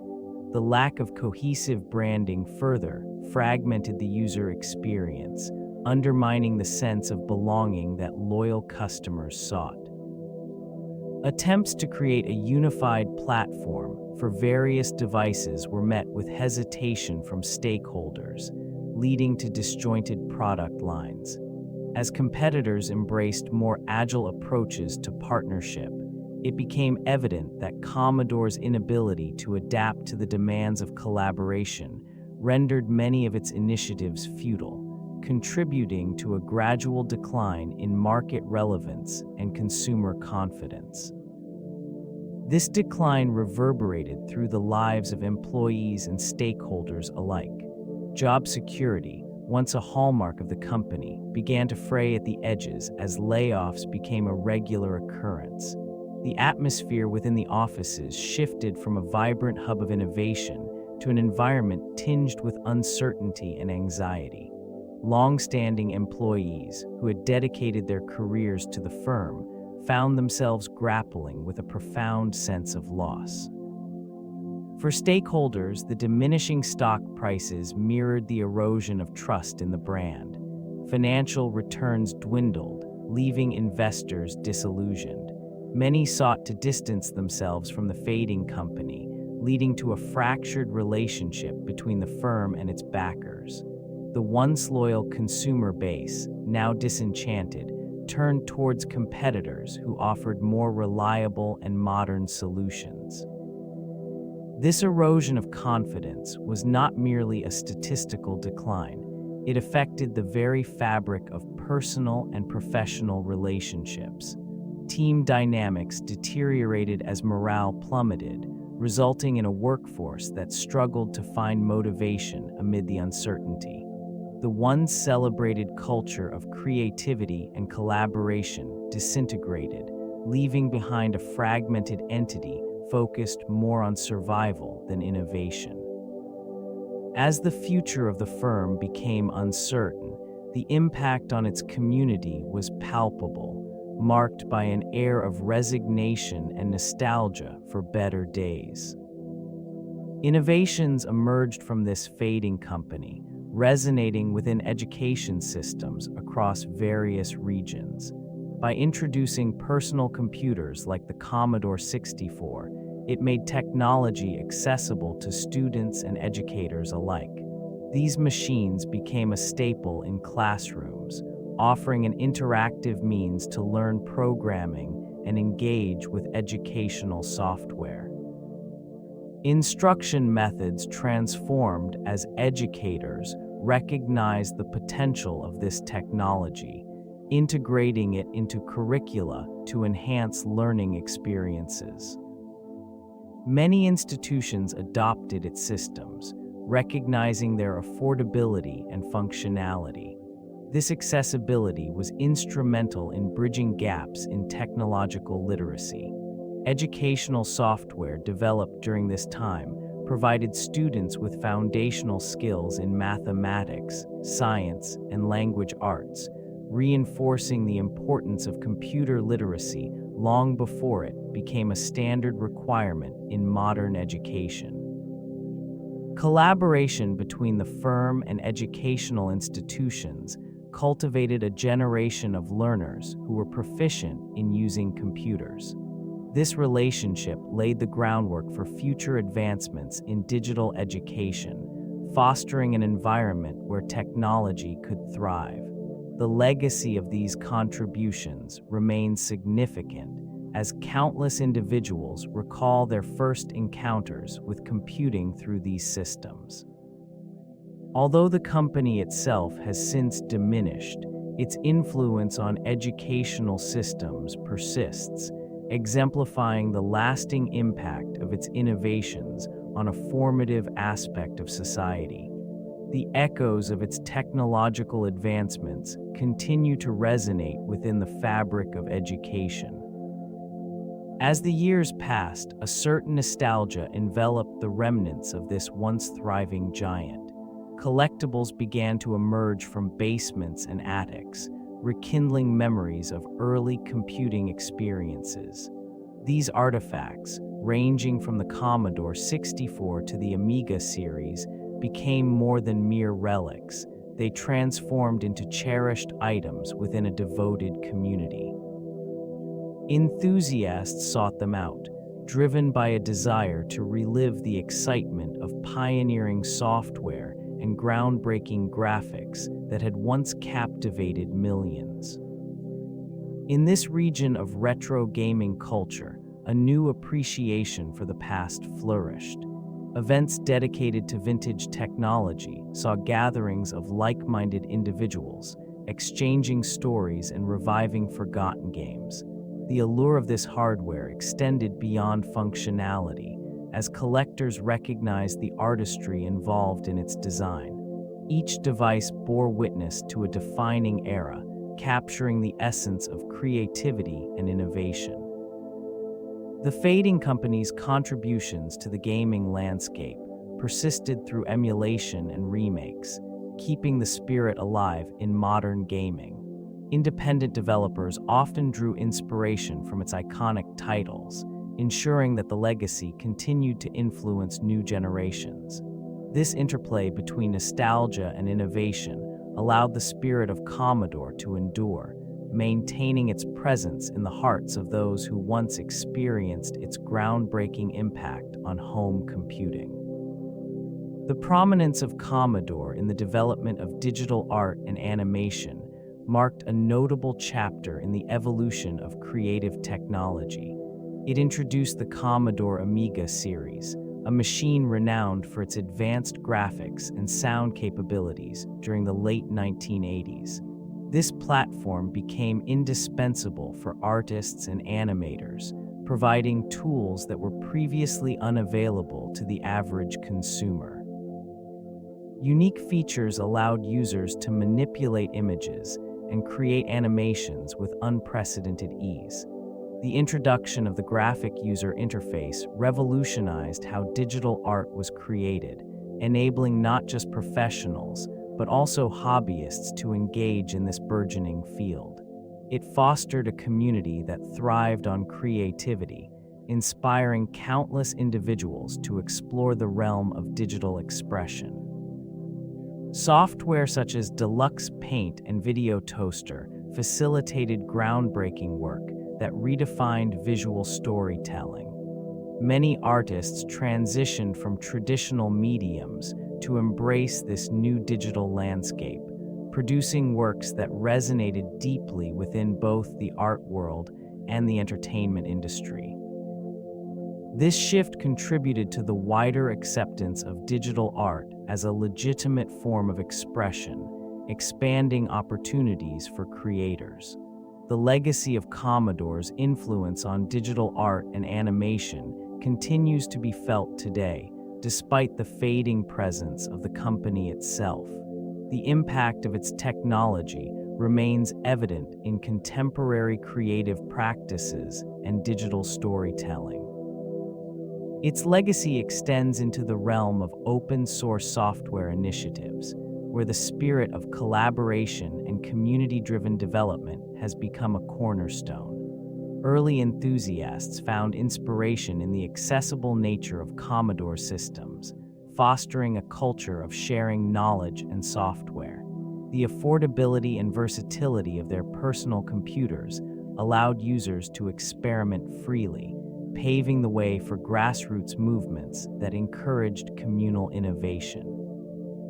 This region, once bustling with creative energy, now holds remnants of a time when software was often shared freely among users.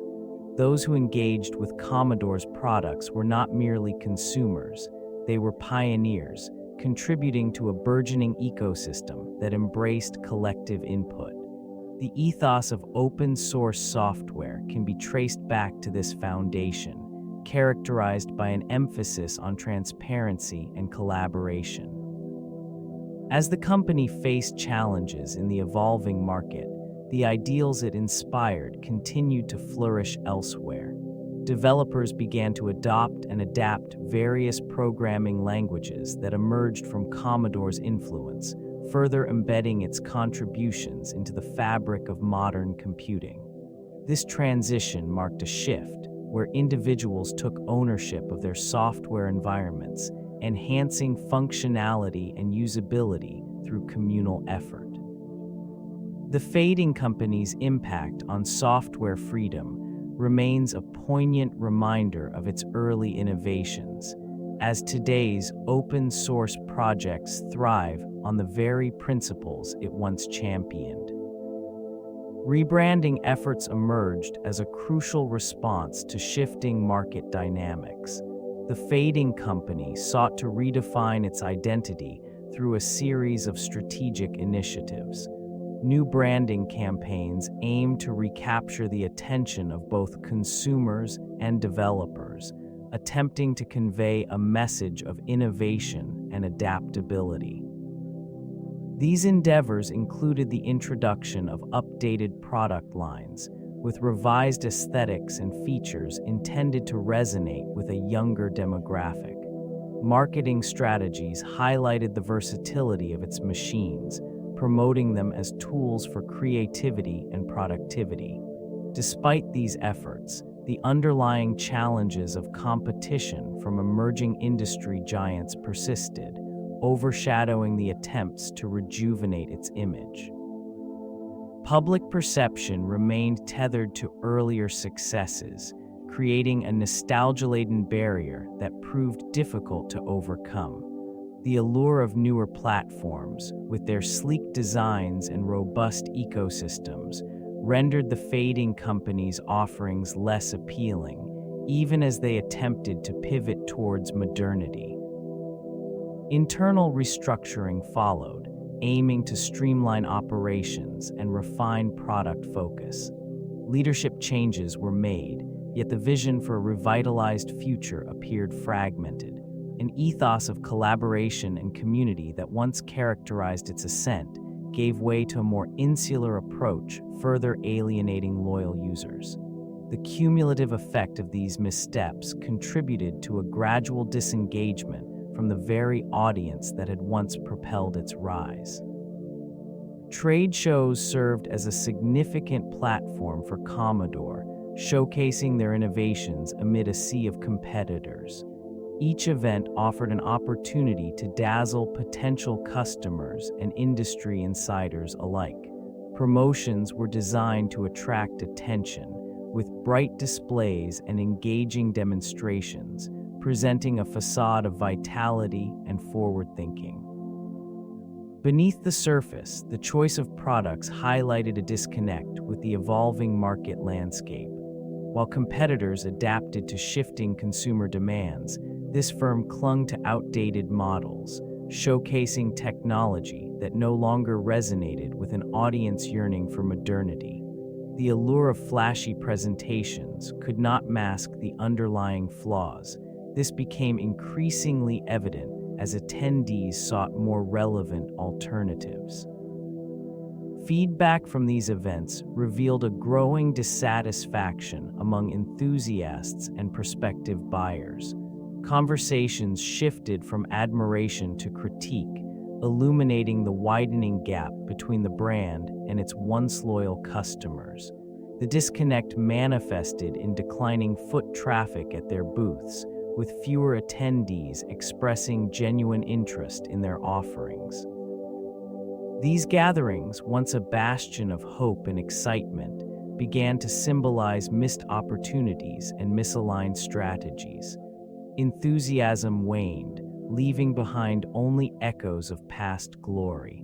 What was meant to be a celebration of innovation turned into a stark reminder of an industry leader's decline, revealing the stark reality of a brand struggling to adapt. The legacy of Commodore, despite its decline, found new life through the rise of emulation in the digital age. A community emerged, passionate about preserving the software and experiences that defined early computing. It thrived in a landscape dominated by modern technology, where nostalgia became a potent force. This region of the internet transformed old code into functional simulations, allowing new generations to experience the once revered Commodore products without the need for physical hardware. The significance of this revival lies in its ability to bridge the gap between past and present. Emulation software provided access to titles that once captivated users, encapsulating the essence of creativity and exploration that Commodore fostered. It allowed individuals to engage with the past, experiencing the same joys and challenges that earlier users faced. This phenomenon contributed to a growing appreciation for the innovations that shaped the personal computer landscape. Communities dedicated to this preservation began to flourish. Forums and websites became repositories of knowledge where enthusiasts shared insights, tips, and software. The fading company, though dormant in the marketplace, continued to inspire a sense of belonging among its users. As the digital frontier expanded, Commodore's influence persisted, leaving an indelible mark on the evolution of technology and culture in the modern era. The legacy of Commodore extended beyond its own achievements, shaping the landscape of future technology startups. Innovators observed its pioneering approach to personal computing, analyzing the strategies that led to both remarkable successes and eventual decline. The boldness of their product designs inspired a generation of entrepreneurs to embrace creativity and innovation, incorporating user-friendly interfaces and multimedia capabilities into their own offerings. This region of technological development saw companies emerge that sought to replicate not solely the hardware precedents established by Commodore, but also the ethos of accessibility and affordability. Many startups adopted a similar business model, focusing on providing cost-effective solutions to consumers, thus democratizing technology for the masses. The lessons learned from Commodore's marketing strategies and distribution channels became case studies for emerging firms, emphasizing the importance of understanding consumer behavior and market dynamics.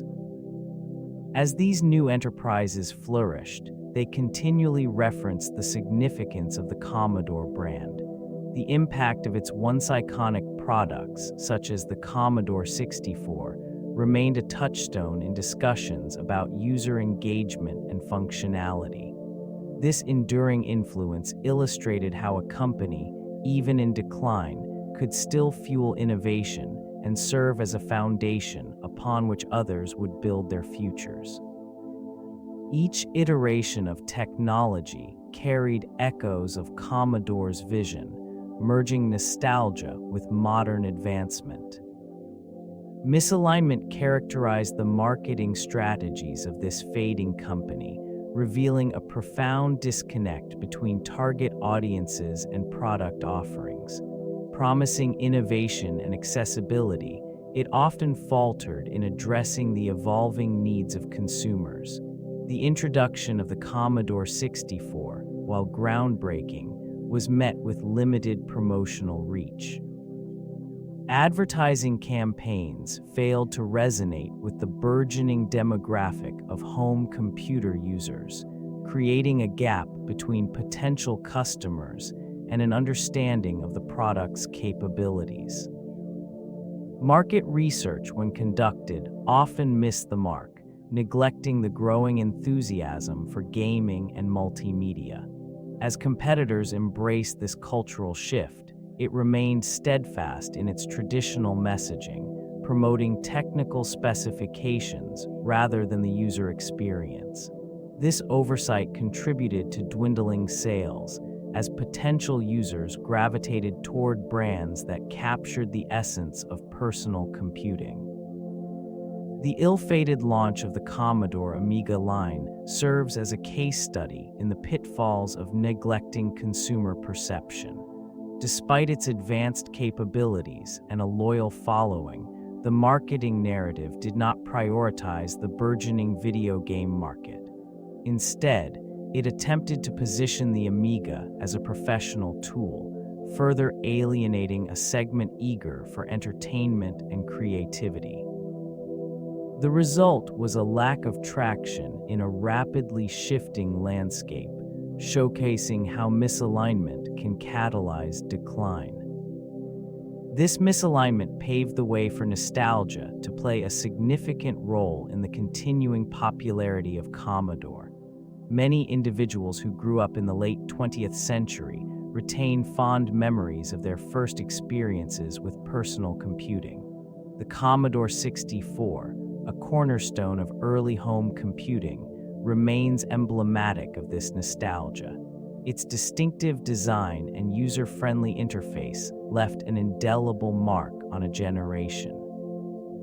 For enthusiasts, the allure of vintage computing often transcends mere functionality. The appeal lies in the simplicity and charm of the hardware, resonating deeply within this region of tech history. Collectors and hobbyists have cultivated communities centered around the preservation of these systems, hosting exhibitions and forums to discuss and celebrate the significance of Commodore's contributions. These gatherings often evoke a sense of camaraderie, where shared experiences with the brand foster emotional connections. In this context, the remnants of Commodore have transformed into artifacts, valued not only for their technological prowess, but also for their cultural significance. The availability of emulators and retro gaming platforms has further solidified this legacy, allowing new generations to experience what once captivated their predecessors. This revival, rooted in affection for the past, underscores how nostalgia can sustain interest in a fading company, illuminating the resilience of collective memory in the face of decline. Cultural references to Commodore emerge as artifacts of a bygone era, often celebrated in documentaries, films, and literature. These representations highlight the significance of the brand in shaping the personal computing landscape during its peak. Iconic images of the Commodore 64, with its distinctive beige casing and mechanical keyboard, serve as symbols of a revolutionary time in technology.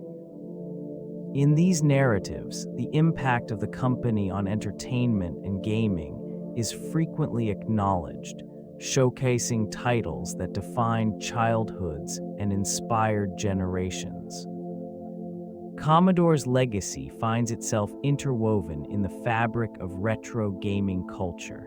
Celebrated events such as conventions and online forums allow enthusiasts to share experiences and showcase their vintage hardware. This communal sentiment fosters a sense of belonging and nostalgia, reinforcing the brand's presence in contemporary discourse despite its commercial decline. Film and television sometimes pay homage to the firm, embedding references that evoke a sense of familiarity among audiences. These portrayals capture the essence of the era, reflecting the excitement and innovation that once surrounded the brand. As time progresses, Commodore's influence may dim in the face of rapid technological advancement, yet its presence within popular culture endures, a testament to the lasting impact of this pioneering firm in the annals of computing history. The shift in consumer demographics presented a significant challenge for the fading company. As personal computing began to penetrate various markets, emerging segments revealed distinct needs and preferences. The enthusiasm of early adopters transformed into a demand for devices that catered to a broader audience, encompassing students, professionals, and home users. Commodore, unable to pivot effectively, clung to its established base while overlooking the potential of these new consumers. Their marketing strategies failed to evolve alongside changing demographics. Advertisements that once resonated with tech enthusiasts began to alienate potential customers seeking user-friendly solutions. Competing firms recognized the importance of accessibility and tailored their products accordingly, offering intuitive interfaces and robust support networks that attracted a diverse clientele. In contrast, Commodore's rigid approach stymied innovation, leaving it vulnerable to competitors who embraced adaptability. Declining sales figures reflected this misalignment. Commodore's reluctance to invest in comprehensive market research further exacerbated its predicament. Innovations that could have addressed the needs of a wider customer base remained unrealized.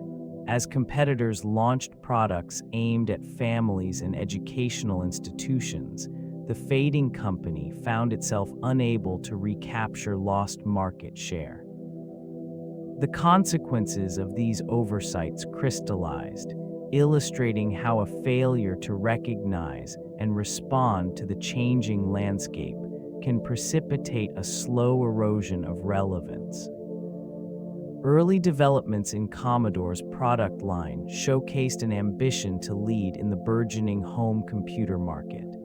The introduction of the Commodore PET in 1977 marked a significant milestone, combining a keyboard, monitor, and cassette drive into a single unit.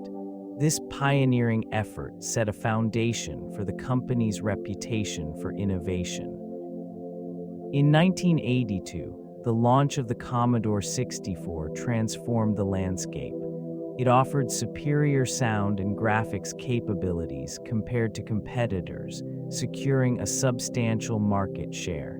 This model became a cultural touchstone, appealing to both hobbyists and families with its array of software and games.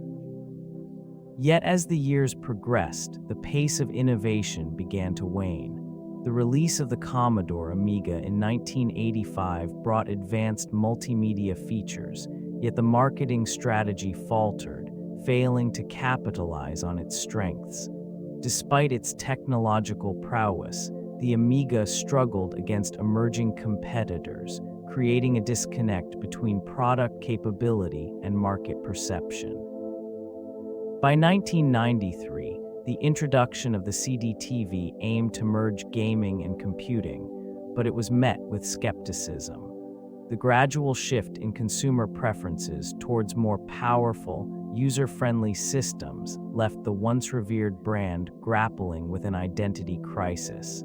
It became increasingly evident that the initial brilliance of these innovations could not sustain the firm in an evolving technological milieu.